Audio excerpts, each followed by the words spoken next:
प्रणाम। मैं बोज्जा रमादेवी, शासकीय महिला विद्यालय करीमनगर। आज का जो हमारा पीपीटी प्रदर्शन का शीर्षक है कबीरदास जी के दोहे के बारे में आज हम जान लेंगे। कबीरदास जी के जीवन परिचय और उनके दोहों के बारे में सभी को जानना बहुत ज़रूरी है। यह कबीरदास के दोहे विषय द्वितीय वर्ष के तृतीय सेमेस्टर का जो पाठ है आज हम सीखेंगे।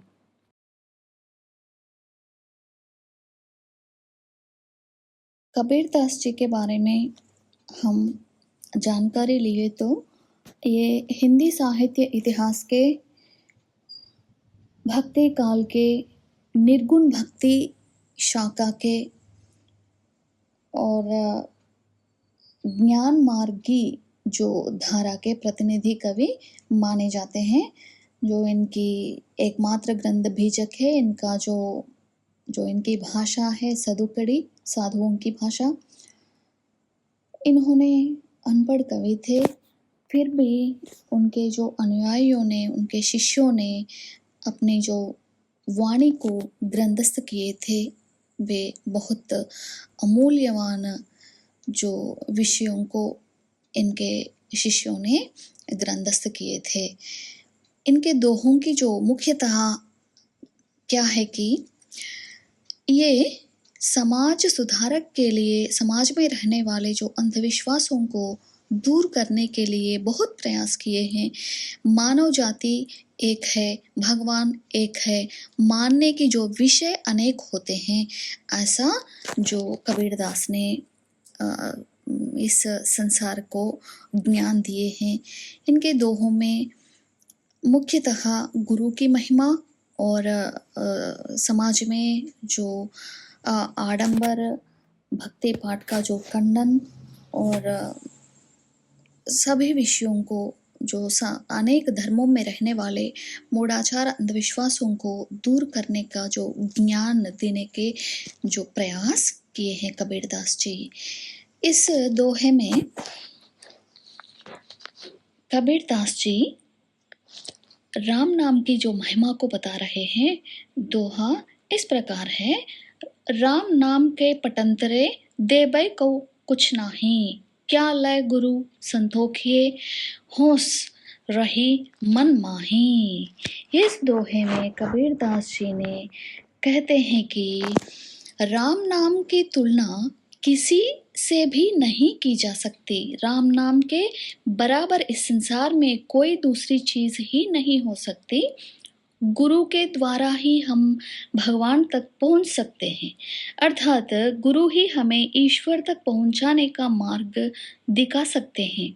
अगर हमें गुरु नहीं मिले तो परमात्मा से मिलने की इच्छा हमारे मन में ही रह जाएगी। ये कहते हैं कि कबीरदास जी दुनिया को यह संदेश देते हैं कि बिना गुरु के वह जितना भी ज्ञानी हो वह निरर्थक होगा।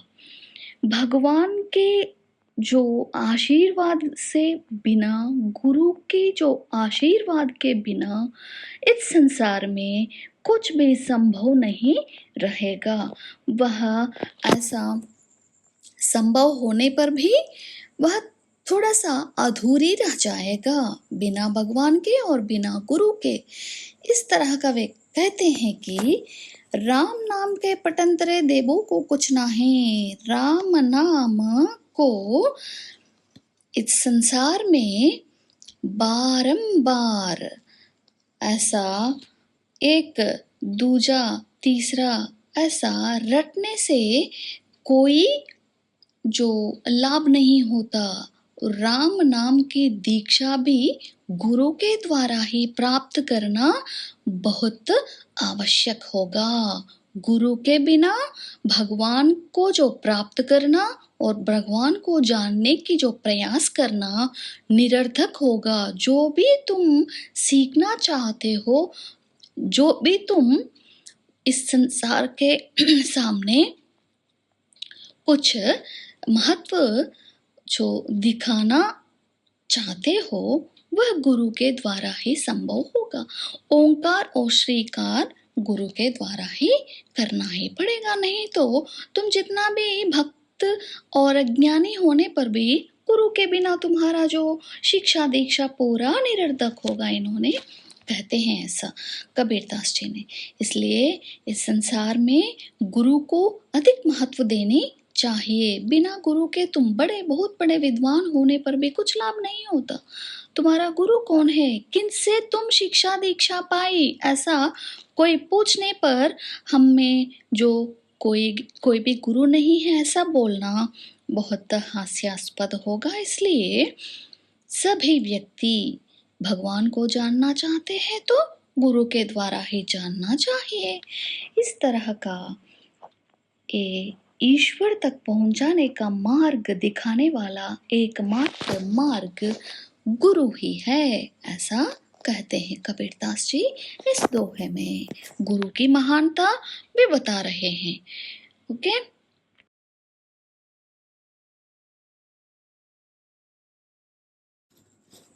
और कबीरदास जी ने इनके जो दोहों में गुरु की महिमा और महानता को जरूर उल्लेख किए हैं। फिर गुरु को अधिक महान व्यक्ति समझे हैं कबीरदास जी ने। इन्होंने एक संदर्भ में कहते हैं कि मुझे कोई भी व्यक्ति पूछे तो क्या पूछे, तो तुमको गुरु महान है तुम्हारे आगे, नहीं तो भगवान महान है, ऐसा पूछने पर मैं गुरु का ही नाम लूंगा, क्योंकि भगवान को मैं नहीं देखा अभी तक। गुरु ही हमको भगवान तक पहुंचाने के लिए मार्ग देते हैं। इसलिए मुझे भगवान से ही बड़प्पन, गुरु ही महान, गुरु ही है, ऐसा कहते हैं। जिसका जो अर्थ होता है कि कबीरदास जी ने भगवान से भी बढ़कर गुरु को ही माने हैं। क्यों कि इन्होंने स्वयं अनुभव किए हैं कि कबीरदास जी ने बहुत लाड़ प्यार से नीरू और नीमा नामक जुलाहे दंपतियों के संपर्क में फूले फले हैं, मगर उनके मन में एक ऐसा विश्वास है कि इस तरह का लाड़ प्यार से अपना जीवन यापन गुजारने पर भी एक दशा आने पर वह बहुत अकेलापन महसूस किए हैं। इसलिए वे पूरे संसार में अपने जो गृहस्थ आश्रम का स्वीकार करके उन्होंने बिताया, और एक बेटी और बेटे को भी इन्होंने अच्छी तरह पाला पोसा। मगर अंत में एक दशा में आने के बाद अभिषक्त रूप में इधर उधर घूमते समय गुरु रामदास जी स्वामी रामानंद के संपर्क में आने पर ही इन्होंने अपना जो निजी अवस्था में पहुँचे हैं, अज्ञान को दूर करके इस ज्ञानावस्था में पहुँचे हैं। इसलिए वे गुरु को ही अधिक महान मानते हैं। इस दोहे में वे कहते हैं कि गुरु कुम्हार शिष्य कुंभ है, गड़ी गड़ी काढ़े खोट, अंतर हाथ सहार दे, बाहर बाहे छोट। वे कहते हैं कि इस संसार में जीवों को सन्मार्ग की ओर प्रेरित करते हुए शिरोमणि कबीरदास जी कहते हैं कि गुरु कुम्हार है और शिष्य मिट्टी के कच्चे घड़े के समान है। जिस तरह कुम्हार घड़े को सुंदर बनाने के लिए अंदर हाथ डालकर बाहर से थाप मारता है, ठीक उसी तरह शिष्य को कठोर अनुशासन में रखकर अंदर से प्रेम भावना रखते हुए शिष्य की बुराइयों को दूर करके संसार में सम्मान योग्य बनाता है। छात्रों आपको समझ में आ रहा है? इस तरह का जो महान भावों के किसी भी जो भाषा में महान भावों के जो पद्यों को, दोहों को, कविताओं को हम पढ़ने पर जो हमको यह ज्ञान मिलता है कि हम जीवन में सबकी जो महानता कैसे पहचाने, सभी लोगों के प्रति हम कैसे जो बर्ताव करें, इस तरह का हमारा जो जीवन विधान का परिचय करते हैं ये नीति के दोहे, पद्य, कविता आदि सभी विषय। इसलिए हम इस तरह का नीति दोहों को, पद्यों को सीखना बहुत आवश्यक समझाना चाहिए। इस तरह का कबीरदास जी कहते हैं कि संसार में गुरु भगवान से बढ़कर होते हैं। जो गुरु कैसा होता है कि कुम्हार जैसा काम करता है।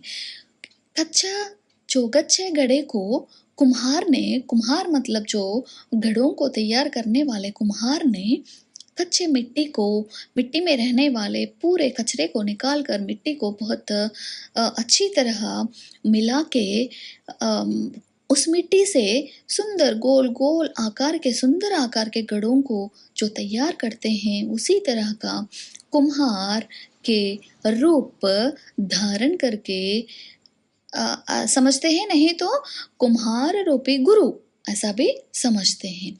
कुम्हार रूपी गुरु जी ने अपने शिष्यों को कच्चे मन वाले, जो नादान मन वाले, जो अपने शिष्यों के अंदर रहने वाले बुराइयों को, अज्ञान को जो बाहर निकाल कर कैसे फिर सांत्वना वाक्यों से बाहर निकालना नहीं चाहते। उन्होंने कैसे निकालते हैं? कटु भाषण से दंडित करते हुए उनको अच्छे रास्ते में, सच्चे मार्ग में लाने के लिए प्रयास करते हैं। जैसे कुम्हार कच्चे घड़े के अंदर हाथ रखकर थपाथप शब्द करते हुए, मारते हुए, पीड़ा से मारते हुए उस कच्चे घड़े को गोल गोल आकार बनाते हैं। उसी तरह कबीरदास जी कहते हैं कि गुरु भी शिष्य रूपी, जो अज्ञान रूपी शिष्य के अंदर रहने वाले दुर्गुणों को ऐसा निकाल कर अच्छी तरह आकार लाते हैं, अपने शिष्यों को सच्चे मार्ग में पहुंचाते हैं। इसी तरह वे कहते हैं कि गुरु कभी भी कुम्हार का रूप धारण करते हैं। गुरु शिष्यों को सच्चे, अच्छे, प्रयोजक व्यक्ति बनाते हैं। इसलिए इस संसार में गुरु के बिना कोई भी संभव नहीं है। बस संभव होने पर भी कुछ अधूरा सा रह जाता है।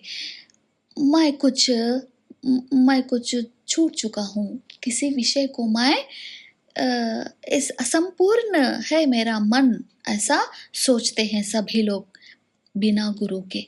इसलिए सभी लोग गुरु के बातों को मानना चाहिए, गुरु के द्वारा ही शिक्षा दीक्षा लेनी चाहिए। पहली बार ऐसे ही करनी चाहिए।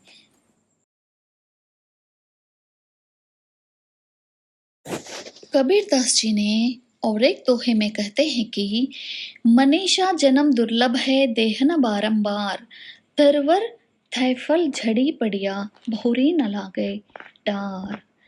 यह एक रहस्यवादी दोहा है। इस दोहे में कबीरदास जी ने कहते हैं कि इस संसार में मनुष्य जन्म बड़ी मुश्किल से मिलता है। यह शरीर मनुष्य को दोबारा नहीं मिलता है। जिस प्रकार वृक्ष से फल जड़ जाते हैं, उसे दोबारा डाल पर नहीं लगाया जा सकता। ठीक उसी प्रकार मनुष्य की मृत्यु हो जाने पर उसे फिर से जीवित नहीं किया जा सकता। अर्थात मनुष्य को इसी जन्म में रहकर अच्छे कर्म कर लेना चाहिए, ऐसा कहते हैं कबीरदास जी इस दोहे में। एक रहस्यवादिता दोहा है। और मनुष्य स्वार्थ, कुटिल चिंतन, कटु भाषण और निरर्थक जीवन बिताने से कोई लाभ नहीं होता। मनुष्य जन्म प्राप्त करने पर मनुष्य जन्म को ही सार्थक बनाना चाहिए। किसी भी जानवर, पशु पक्षी के रूप में जन्म लिए तो उनको बोलने की जो क्या होता है, बोलने की जो उन पशुओं को भी, पक्षियों को भी और वृक्षों को भी बोलने की जो क्या होते हैं, एक अच्छी तरह का एक वर प्रदान नहीं है, वरदान नहीं है, बोलने का वरदान नहीं है उनको। इसलिए बोलने का वरदान अपने भावों को एक दूसरों से आदान प्रदान करने का जो वरदान एक होता है, वह केवल सिर्फ मनुष्य को ही भगवान दिए हैं। इसलिए वह वरदान को सार्थक बनाना, उसी तरह अपने जीवन का भी सटीक और उसी तरह का महत्वपूर्ण जीवन को बितानी चाहिए। मनुष्य का जन्म हमेशा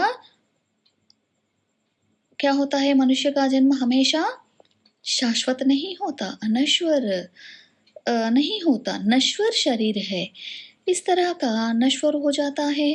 इसी शाश्वत समय, थोड़ा सा समय हम शाश्वत जिंदगी जो जीवन बिताते हैं, उस समय को फलप्रद करना चाहिए।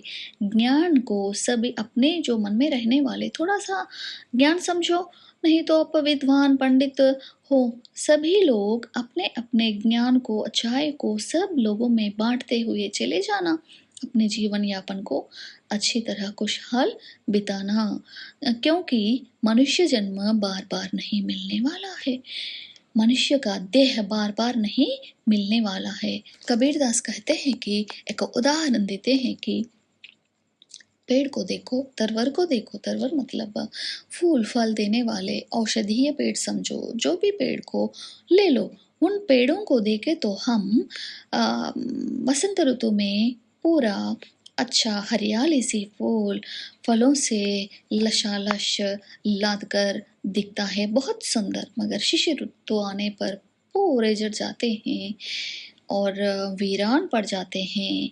बहुत सुंदर वृक्ष भी एक वीरान जैसा दिख जाता है।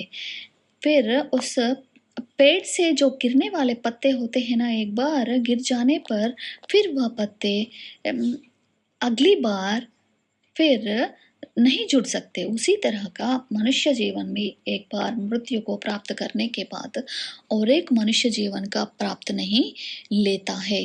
इसीलिए कबीरदास जी कहते हैं कि जो इस जन्म में हम मनुष्य जन्म का प्राप्त किए हैं, इस जीवन को सार्थक जो बनाइए। हर एक व्यक्ति किसी न किसी काम करने के लिए ही पैदा होते हैं। इस संसार में चींटी से लेकर बहुत बड़े हाथी तक जो पैदा होते हैं, उसका उनके जीवन में एक विशेषता होता है। उनके जीवन में अपने अपने जो अवसाद के जो अनुसार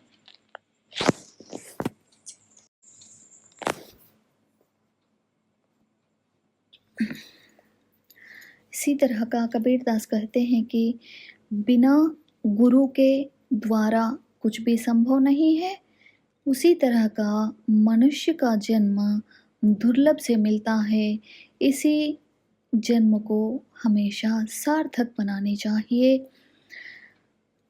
एक विषय ऐसा होता है कि इस संसार में किसी भी व्यक्ति का जीवन, पशु पक्षी समझो, व्यक्ति समझो, प्राणी, हर एक प्राणी का जो जीवन के पीछे एक आवश्यक विषय होता है, आवश्यक जो कर्तव्य निभाने के लिए ही उनका जो जन्म होता है।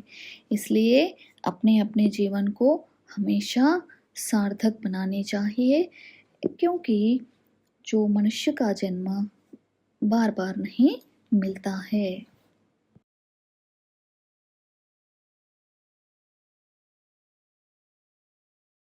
कबीरदास जी इस दोहे में कहते हैं कि हेरत हेरत है सखी, रहा कबीर हेराई, बूंद समाने संबंध स, सोकत हेरी जाई। इस दोहे में कबीर जी कहते हैं कि मैं स्वयं भगवान में खो चुका हूँ और समुद्र ने बूंद को आत्मसात कर लिया। अब उस बूंद को समुद्र से अलग कैसे किया जा सकता है, अर्थात ईश्वर में लग्न लगने के बाद उनसे अलग नहीं हो सकते। कबीरदास जी ये भी एक रहस्यवादिता के रूप में जो दोहा है कबीर जी के, वे कहते हैं कि इस भगवान और भक्ति के बारे में ही इन्होंने, जो हम किसी धर्म का भी हो, अपने अपने धर्मों के अनुसार प्रार्थना, गीत, गायन, भजन, कीर्तन करते हैं। और इसी तरह का जो हर एक व्यक्ति के जीवन में अपने अपने जो भक्ति के अनुसार प्रार्थना का और भगवान में लीन होने का जो योग प्राप्त करते हैं, उस विषय से उस व्यक्ति को अलग नहीं कर सकते, क्योंकि एक बार समुद्र में मिल जाने वाला, जो समुद्र में समागम करने का एक बूंद को बाहर नहीं निकाल सकते उसी बूंद को। उसी तरह का हर एक व्यक्ति के जीवन में अपने अपने धर्मों के अनुसार भगवान में लुप्त हो जाते हैं, लीन हो जाते हैं, मग्न हो जाते हैं।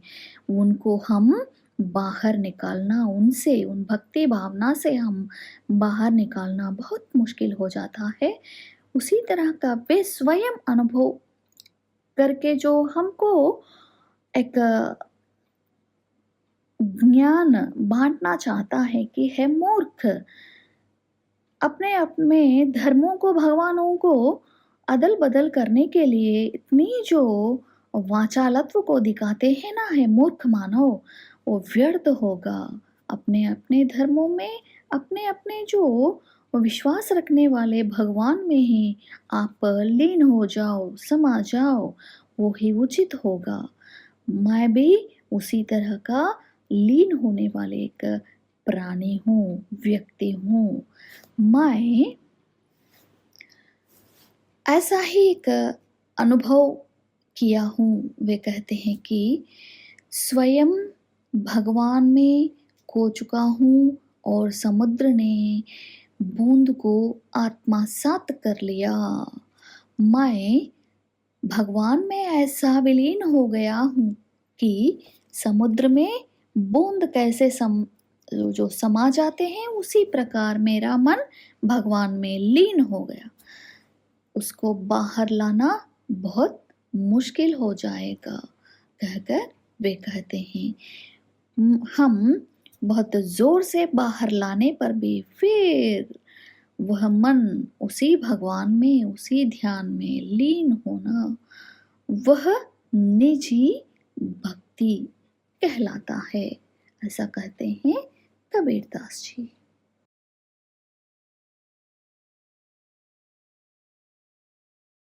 इस दोहे में संत कबीरदास जी कहते हैं कि काल करे सो आज कर, आज करे सो अब, पल में प्रलय होएगी, बहुरी करेगा कब।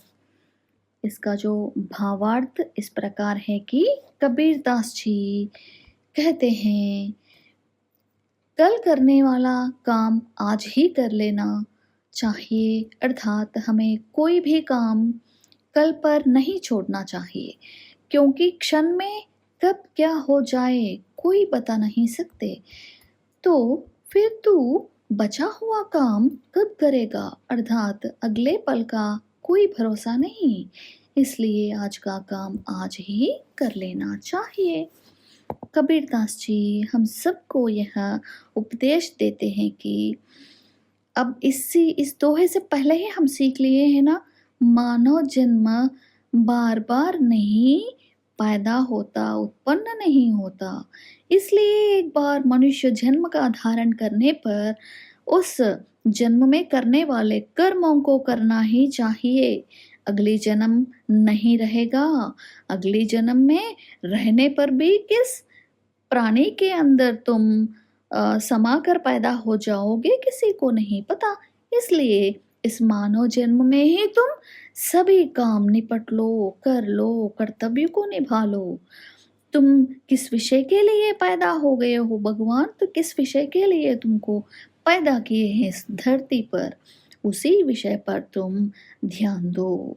अपने परिवार के बारे में नहीं तो समाज के बारे में नहीं तो किसी विषय के बारे में तुम तुम्हारे मन के अंदर जो बाहरी विश्व के अंदर भी जो कर्म होना करना चाहिए वो अच्छी तरह निभा लो उसी समय, जो समय आने पर।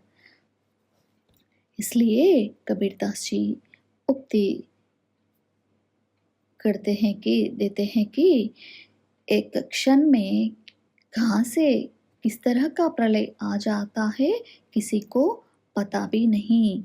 इसलिए हम आज का काम कल को, कल का काम परसों को नहीं टालनी चाहिए, क्योंकि आज काम अधूरा छोड़ दिए तो फिर आधा काम कल करने की जो आशंका ही नहीं रहता, क्योंकि हमारा जीवन, हमारा जो प्राण अशाश्वत है।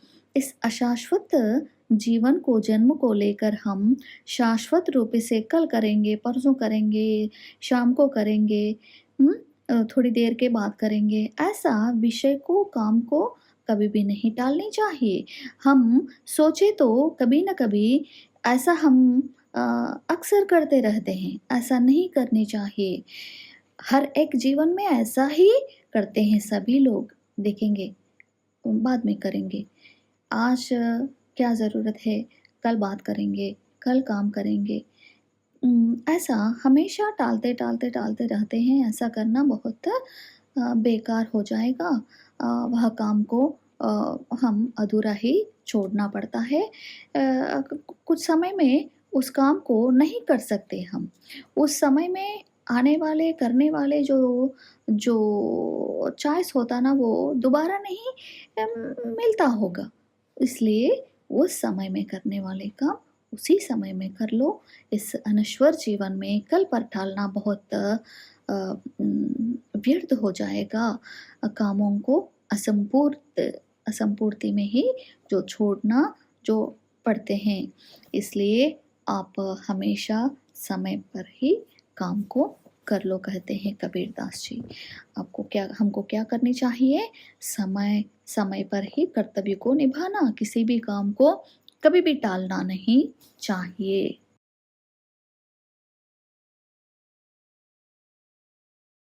इस दोहे में कबीरदास जी कहते हैं कि सुख के संगी स्वार्थी, दुख में रहते दूर, कहें कबीर परमार्थी, दुख सुख सदा हुजूर।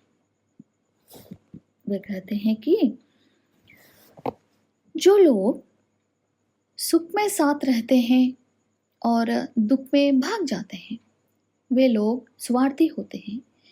कबीर जी कहते हैं कि लोग हमारे हितैषी या परम मित्र होने जो होते हैं, जो सुख दुख दोनों में हमारा साथ निभाते हैं, हमारे साथ निभाते हैं। अर्थात सुख में साथ देने वाले मित्र झूठे तथा फरेबी होते हैं। ऐसे मित्रों से हमें बचकर रहना चाहिए। बच्चों, आप अच्छी तरह समझ लेनी चाहिए कि हमारे आसपास में जो क्या चल रहा है, कैसे रहते हैं, जो इस जन स्रवंती कैसे गुजर जाती है, ऐसा हमको अच्छी तरह छानबीन कर देख लेनी चाहिए। कौन किस हाल में है, कौन कैसे बर्ताव करते हैं, किस समय में किस तरह का जो व्यवहार करते हैं हमसे, हम ज़रूर उनको समझ लेनी चाहिए। कबीर जी कहते हैं कि लोग क्या करते हैं? हमेशा सुख के संगी स्वार्थी, हमारे हितैषी समझो, नहीं तो रिश्तेदार समझो, दोस्त समझो, नहीं तो अपरिचित व्यक्ति समझो, अनजाने लोग समझो। इन लोग हमसे कैसे व्यवहार कर रहे हैं, हम अच्छी तरह देखनी चाहिए। हम सुख में रहने पर हमारी जो जीवन खुशहाल से बीतते समय हमारे साथ संगी हमारे साथ ही रहते हैं, फिर हम किसी भी जो असमय में, मतलब कष्ट समय में गुजरते समय हमको छोड़कर खिसक जाते हैं, उन लोगों को हम कभी भी नहीं माननी चाहिए, उन लोगों को दूर भगानी चाहिए, क्योंकि उस तरह का व्यवहार करने वाले व्यक्ति बहुत दुर्मार्ग लोग कहलाते हैं, दुष्ट गुण वाले कहलाते हैं, स्वार्थी कहलाते हैं। इसलिए जो सुख के समय हम संतोष में खुशहाल में रहने पर हमारे आसपास ही मंडराते हैं, फिर कष्ट आते हैं भाग जाते हैं। एक ही विषय को हम समझनी चाहिए कि उस तरह का जो बर्ताव करने वाले व्यक्ति को हम हमारे आसपास नहीं रखनी चाहिए, उन लोगों को हम कभी भी नहीं माननी चाहिए। कबीरदास इस तरह का जो हमारा जीवन का परमार्थ को बताते हैं। दुख में जो हमारी जो साथ कोई देते हैं उनको हम बहुत आदर करनी चाहिए। न जाने वे अमीर हो गरीब हो, सुंदर हो असुंदर हो, जाति ऊंच नीच, इस तरह का जो सामाजिक परिस्थितियों को भी छोड़कर उनको हम भगवान के रूप, एक महान व्यक्ति के रूप में उनकी जो आदर करनी चाहिए। जिस व्यक्ति कष्टों में हमारे साथ रहते हैं उनको हमेशा हम हमारे पास ही रखनी चाहिए, मतलब हमारे जो व्यवहार में दखलंदाज करने के लिए अनुमति देनी चाहिए।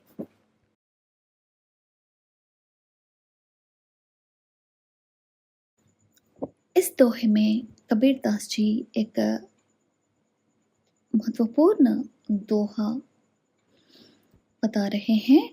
सरवर तरवर संत जन छोटा बरसे मेह, परमार्थ के कारणे चारों धारी देह। इसका जो भावार्थ है, सरोवर, पेड़, संतजन और छोटा वस्तु क्या है कि मेघ, जो इन वस्तुओं को, इन विषयों का जो मेघ का क्या होता है, बरसना, ये चारों परोपकार के लिए पैदा हुए हैं, अर्थात दूसरों की भलाई के लिए ही पैदा हुए हैं। इनकी परोपकारिता किसी की भी बराबरी नहीं कर सकती, अर्थात इन चारों ने दूसरों की भलाई करने के लिए ही जन्म लिया है। इसका भावार्थ क्या है कि कबीरदास जी क्या कहना चाहते हैं कि हमसे इस संसार में चार वस्तु है, देखो चार विषय वस्तु है।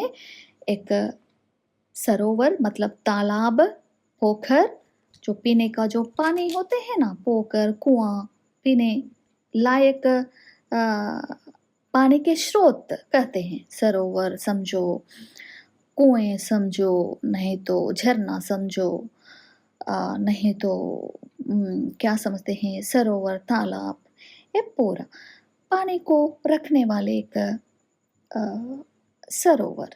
दूसरा पेड़, किसी का पेड़ ले लो, औषधि पेड़ ले लो, पुष्पित पेड़ ले लो, फलधारी पेड़ ले लो, जो भी पेड़ पौधे। और संत जन, साधु लोग होते हैं ना, पूरे जो पारिवारिक विषयों को छोड़कर इस विश्व में घूमते हुए लोगों में ज्ञान बांटते फिरते रहते हैं ना, उस तरह का संत जन। और चौथा मेघ, मेघ मतलब मेघ, बादल। बादल देखो, बादल किसको अपने अंदर छिपा लेते हैं, पानी को छिपाकर अवसर आने पर बरसता है।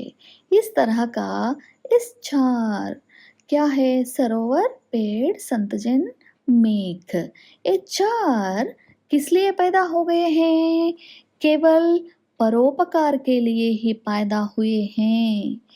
सरोवर अपने पानी को आप नहीं पी लेता, पेड़ अपने फूल फल और औषध को स्वयं नहीं लेते, संतजन फिर अब उनके लिए एक परिवार, धन इकट्ठा करना, धन संचय करना, फिर अपने जीवन यापन के लिए कुछ इकट्ठा करके रख लेना नहीं चाहते उन्होंने। उनके पास केवल सिर्फ ज्ञान भंडार होता है, ज्ञान को ही वे भंडार समझते हैं, मतलब संपदा समझते हैं। इस तरह का संत जन के पास भी कुछ भी नहीं रहता, इकट्ठा नहीं करते धन, वस्तु आदि। और चौथा मेघ, मेघ में किस लिए बरसता है? फिर दूसरों के जो हित के लिए, हरियाली के लिए, पानी को देने के लिए बरसता है। इनको देखकर हे मानव समझो, दूसरों के हित के लिए ही पैदा होने वाले इन वस्तुओं को देखकर आप बुद्धिमत्ता से सोच लो कि दूसरों के हित के लिए ही ऐसा जीवन यापन करने से हमारा जीवन किस तरह का खुशहाल होता है। खुशहाल हमसे ही नहीं, दूसरों के जो मन में ही हम हरियाली खुशहाली हम भर सकते हैं। इस तरह का दूसरों के हित के लिए जीने में भी बहुत ही जन्म सार्थक होता है। फिर दूसरों की भलाई में ही हमारी भलाई है, ऐसा सोचनी चाहिए। फिर सरवर को सब लोग याद रखते हैं, तरवर को भी सभी लोग याद रखते हैं, उसका प्रेम करते हैं, अच्छी तरह बर्ताव करते हैं। सरोवरों को, तरवरों को और जल स्रोतों को पूजन करते हैं और संत जनों का भी बहुत आदर करते हैं। उन लोगों को पूजा करते हैं, पूजन पाठ भी करते हैं, संतों की बहुत महत्वपूर्ण आदर देते हैं जन। इस तरह का मेघ को भी एक भगवान के रूप में मानते हैं। इस तरह का सभी दूसरों के परमार्थ के लिए जीवन यापन करने वालों को किस तरह का हम मर्यादा पूर्वक, भक्ति पूर्वक, आदर पूर्वक बर्ताव करते हैं, उसी तरह का मानव जन्म पैदा होने पर भी हम भी दूसरों की जो हित के लिए, परमार्थ के लिए जीवन यापन करने पर हम भी उस 4 स्रोतों जैसे ही पूजनीय बन जाएंगे, ऐसा कहते हैं कबीरदास जी। महान व्यक्ति हमको एक अच्छी तरह ज्ञान देते हैं। इसलिए हम पानी के स्रोतों को, फूल फल और तरकारी हमारे जीवन को अच्छी तरह फलप्रद करने वाले जो पेड़ों को भी हम अच्छी तरह जो उनका पालन पोषण करने ही चाहिए। इस तरह का सरोवर और पेड़ों को पालन करने से मेघ पैदा होते हैं, मेघ बरसते हैं। मेघ बरसने पर पूरा फिर सरोवर, पेड़ पौधे उत्पन्न होते हैं, उगते हैं। देखिए किस तरह का एक चक्र बना हुआ है। इधर मेघ से सरोवर और पेड़ का संबंध है, फिर पेड़ और सरोवर से ही जो मेघ का संबंध होता है। ये तीनों एक के परे एक नहीं रह सकते।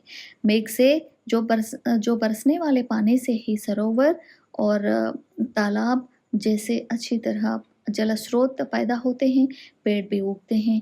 फिर पेड़ों से, सरोवरों से जो भाष्पित हो जाने वाले जल मिलकर मेघ बन जाते हैं। इस तरह का एक दूसरे से पूरक जीवन बिताने पर कितना संतोष मिलता है, कितना सार्थक होता है जीवन। इस तरह का बोलते हैं कबीरदास जी।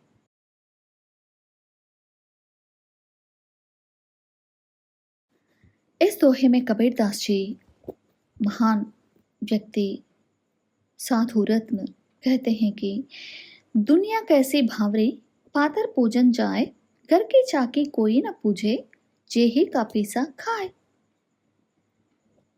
ये कहते हैं कि एक सभी लोगों को पसंद में नहीं आता इस तरह का जो ज्ञान प्रबोध करना, मगर इसमें थोड़ा सा सच्चाई भी है, अच्छाई भी है।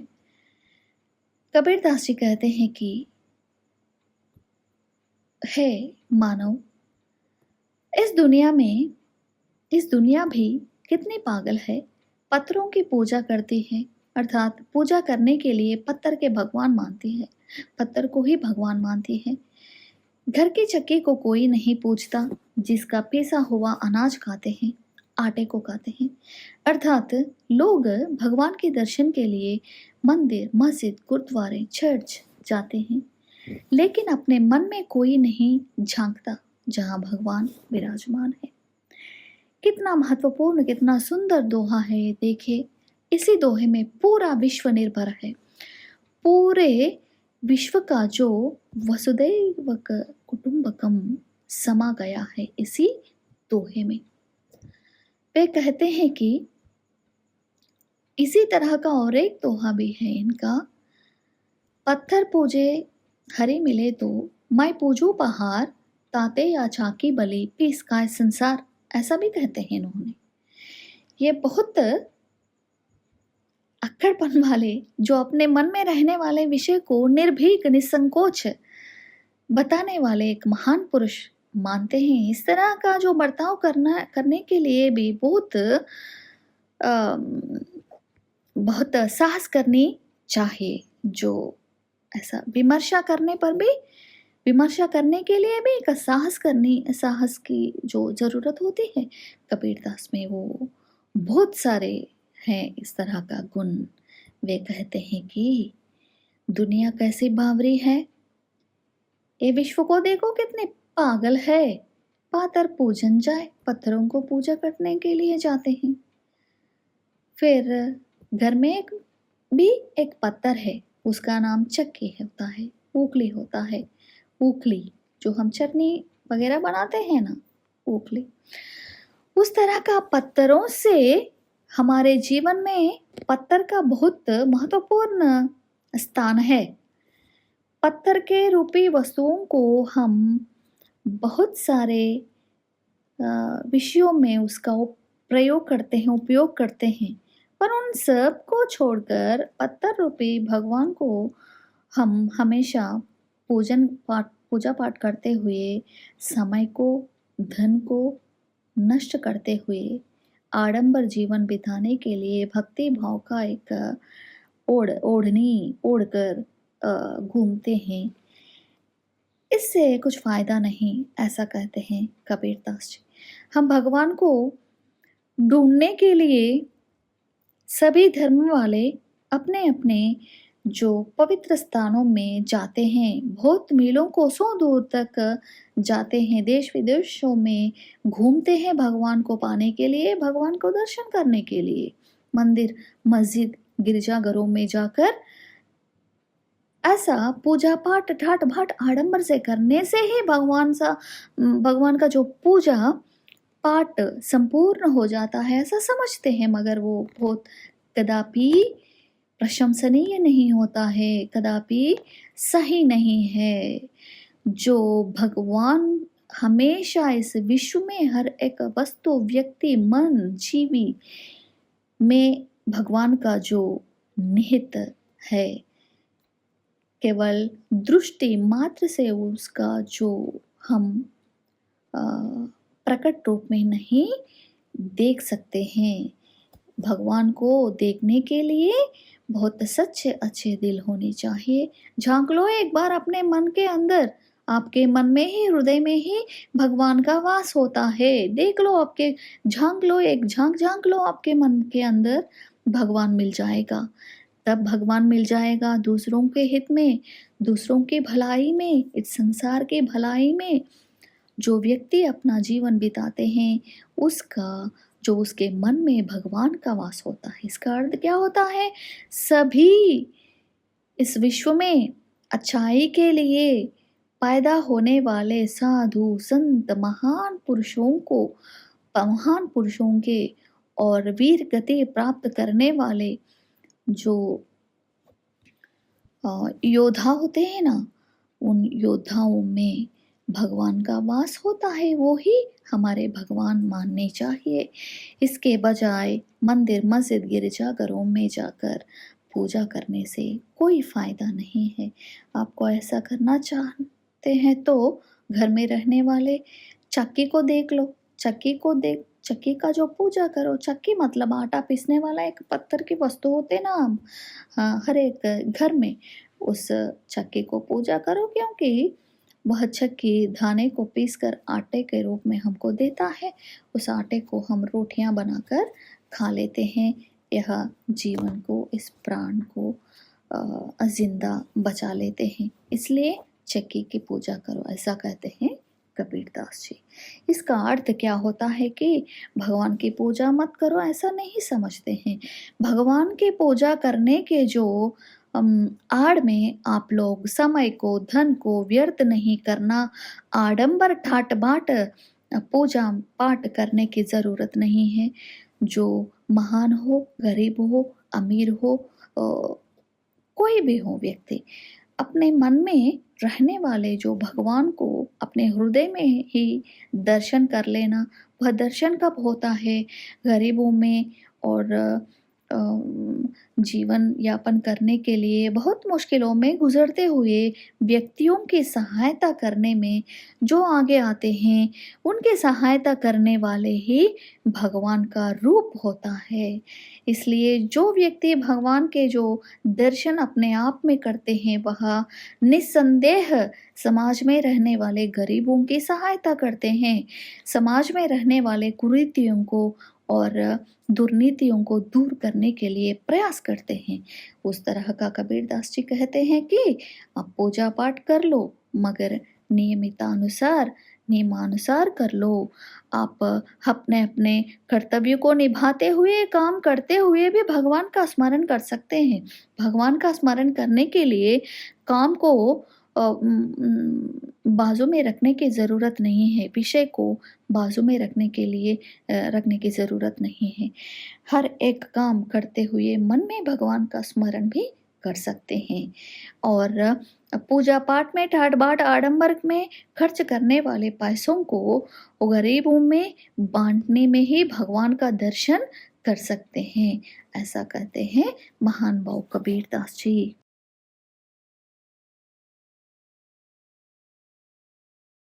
इस दोहे में महान कबीरदास कहते हैं कि सीलवंत सबसों बड़ा, सब रत्नों की खान, तीन लोक की संपदा, रही सील में आन। कितना सुंदर दोहा है। इस दोहे में वे कहते हैं कि मानव जीवन में शांत और शीतलता सबसे बड़ा गुण है, क्योंकि यही सब रत्नों का खजाना है। अर्थात यह दुनिया में रत्नों से सबसे महंगा रत्न है। जिस मनुष्य के जीवन में शीतलता और प्रेम है, उसके पास तीनों लोकों की संपत्ति है। वे कहते हैं कि मानव जीवन में मानव किस तरह का जीवन बिताना चाहते हैं? हमेशा शांतपूर्वक और संतोषजनक जीवन बिताना चाहते हैं। संतोष को, संपदा को छोड़कर भी शांतपूर्वक जीवन बिताना चाहते हैं। इस संसार में बहुत महान क्या होता है? महान किनको समझते हैं हम? रत्नों को, वज्रों को, संपदा को, भांडार को हम बहुत महत्व देते हैं हमारे जीवन में। हमारे जीवन में जीने के लिए संपदा की ज़रूरत होती है, और थोड़ी सी जो संपदा रहने पर भी रत्नों को, खानों को, वज्रों को इकट्ठा करने के लिए, महंगे जो वस्तुओं को, संपदा को इकट्ठा करने के लिए वे सभी लोग सोचते हैं। इसलिए हर एक मानव अपने जीवन में क्या सोचते हैं कि जिनके पास अमूल्य रत्न, संपदा, वज्र, सोना, जवाहरात पूरा होते हैं, वे बहुत बड़े महान व्यक्ति कहलाते हैं, ऐसा समझते हैं इस विश्व में सब लोग। मगर असली संपदा, असली महान व्यक्ति, असली खान भंडार, घर के जो नायक किनको बोलते हैं? जिसके जीवन में शांतिपूर्वक जीवन, शीतलता जो मन रखते हैं, वही इन सभी कानों खानों का जो व्यक्ति, सभी जो संपदा को रखने वाले व्यक्ति कहते हैं। आए समझ में? सीलवंत सब सो बड़ा, सब रत्नों की खान। सब रत्नों की खान किनको बोलते हैं? वज्रों को बोलते हैं, रत्न को बोलते हैं, सोने को बोलते हैं। उन सभी संपदा को रखना कोई महत्वपूर्ण विषय नहीं होता है। शील मनुष्य में सबसे जो महत्वपूर्ण विषय क्या होता है? चरित्र को रखना बहुत रत्नों को इकट्ठा करने के समान होते हैं। जिसका चरित्र अच्छा होता है वह बहुत बड़े संपदा को इकट्ठा करने वाले व्यक्ति के समान होते हैं। 3 लोकों में सबसे बड़ी जो संपदा क्या होता है? शील को रखना। शील को रखना मतलब चरित्र को रखना, कैरेक्टर को रखना, यही बहुत बड़ा जो संपदा होता है। चरित्र को रखकर शांति का जीवन जिसने बिताते हैं वही बहुत बड़े रत्नों का मालिक कहलाते हैं।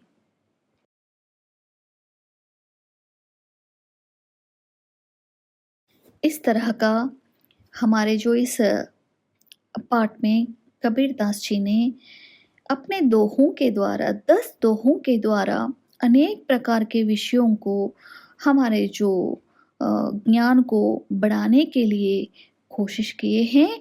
इन सभी विषयों को अच्छी तरह हम हमारे जीवन में याद रखकर जीवन यापन करने में इसका प्रयोग कर सकते हैं।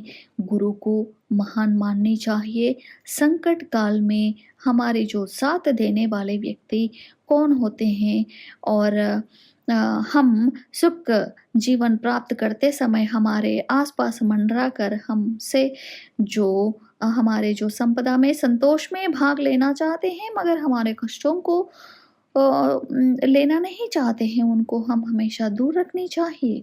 इसी तरह का हमारा जीवन, मनुष्य का जीवन भी बहुत दुर्लभ से मिलता है।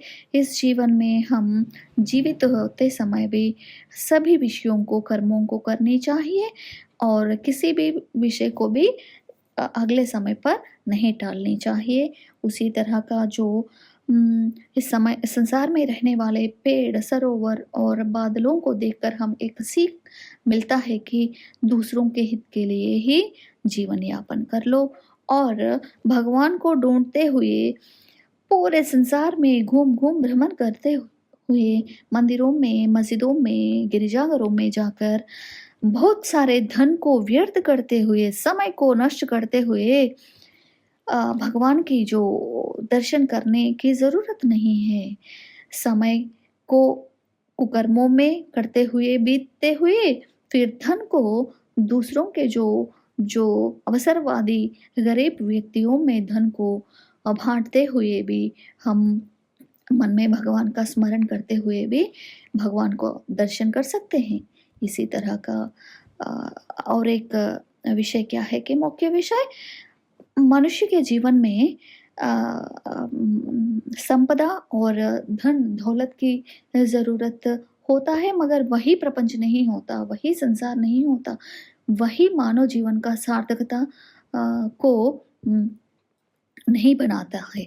इसलिए मानव का एक चरित्र, कैरेक्टर रखना बहुत ज़रूरी है और निर्धन होने पर भी शांतपूर्वक जीवन बिताना भी बहुत महत्वपूर्ण रखता है मानव के जीवन में। इसलिए धन को संचय करना छोड़कर शांतिपूर्वक जीवन, शांत स्वभाव को संचय करना और चरित्र को कायम रखना, किसी भी विषय आने पर भी, किसी भी परिस्थितियों में हम अपने जीवन को गुजारते समय भी कैरेक्टर को हमेशा कायम रखना, चरित्र को कायम रखनी चाहिए, अच्छी शीलवंत गुण को रखनी चाहिए। ऐसा अमूल्य रत्नों को मानव के जीवन में देने वाले महान कवि है संत कबीरदास जी। उनके लिए हम हमेशा शत शत नमन करने चाहिए। जय हिंद।